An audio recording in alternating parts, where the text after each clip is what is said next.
Salut à tous, c'est Géraud. On se retrouve pour une vidéo de Bloodborne, donc qui vient dans la suite des épisodes 1 et 2 que je vous ai publiés récemment.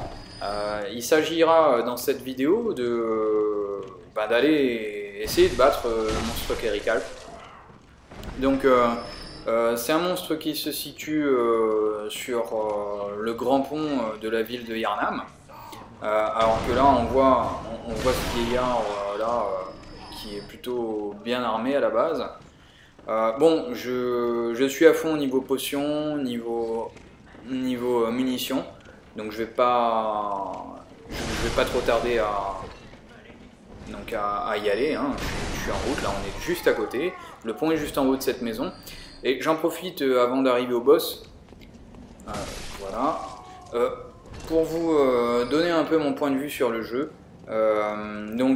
Comme je disais, hein, franchement au niveau de l'animation, c'est un super jeu. Au niveau du graphisme, c'est un super jeu.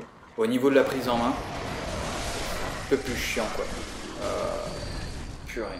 Donc, ce qui est vraiment sympa, c'est que voilà, comme on peut le voir là, c'est un jeu qui est stimulant, il y a un challenge en fait, on ne peut pas arriver et se dire on va se faire les monstres tranquille quoi. D'autant que le bestiaire est varié, les attitudes des monstres, leur intelligence je dirais est différente en fait. Et ça crée une nécessité de s'adapter tout le temps. Donc bon, je vais essayer... Moi je pense que je vais l'éclater plutôt à l'épée, parce que pour ceux qui l'ont jamais vu, il est très très grand, c'est vrai, mais en fait il est possible justement, si on se rapproche suffisamment de ses jambes et qu'on tourne suffisamment autour de lui, d'être à l'abri des coups qu'il peut porter, puisque comme il est très grand, il a il a des coups qui sont à longue portée. Mais c'est sûr qu'au niveau d'un périmètre plus restreint autour de ses jambes, il est plus facile à... Vous êtes un peu plus à l'abri en fait, hein. Ça paraît bizarre, mais en fait c'est un peu le même principe que les cyclones, quoi. Quand vous êtes dans l'œil, vous avez moins de soucis à vous faire que quand vous êtes à la périphérie de l'œil ou à la périphérie de la masse nuageuse. Allez, donc on va se lancer. Voilà. Et on va voir un petit peu comment il attaque. Bon, je ne l'ai pas fait 50 fois. Donc voilà, comme je vous dis, s'approcher un peu de ses jambes. En profiter pour charger un coup. Et pour le moment, pas une grande force de frappe, mais je pense que ça devrait être suffisant.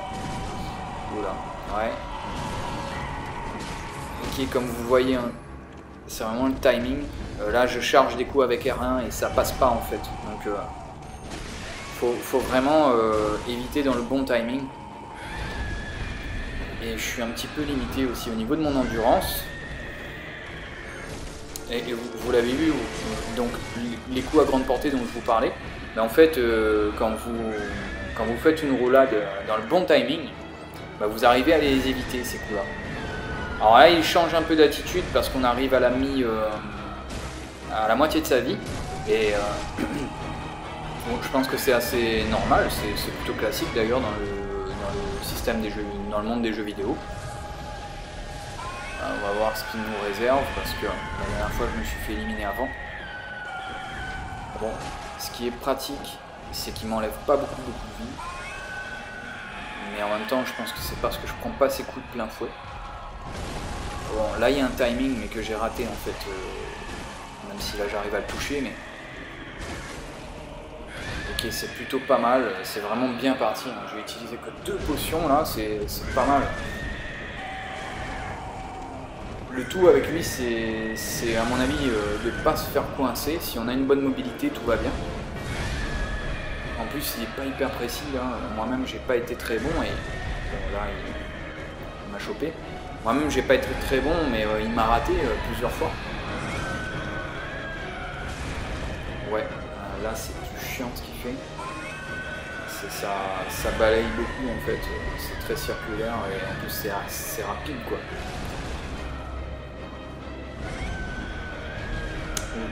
c'est pas trop bien. Oula. Là, je suis coincé là. Faut que je sorte de là, faut que je sorte de là. Putain. Heureusement que j'ai réussi à sortir de là. On va essayer de l'achever ici. Quoi que je prends un rythme. Voilà, super. Voilà, donc une petite vidéo très rapide sur un des boss du jeu.